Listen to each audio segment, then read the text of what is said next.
This is a Superbox 2, and the goal of this puzzle is to fit all 6 parts inside the frame. This puzzle was designed and made by Jean-Claude Constantin, a famous French puzzle designer who lives in Germany.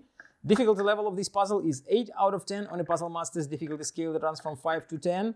And if you like the Superbox 2 puzzle and you want to buy it, go to puzzlemaster.ca and click the subscribe button to access more videos from Puzzle Master.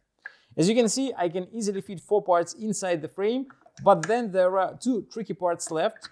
And they are tricky because they are a little bit different. The rest of the parts, they're just normal parts. They look absolutely normal. But these two, as you can see, the top piece is shifted a little bit and it has kind of a weird shape. And when you're trying to put the parts inside, you will find that you can easily put one and there is no space for the last piece. You can try to rearrange them, put them in a different way, but again, you won't be able to fit both of them inside the frame. So it is quite an interesting puzzle with absolutely unusual solutions, so you have to think outside the box to solve it. If you like the Superbox 2 and you want to buy it, go to puzzlemaster.ca.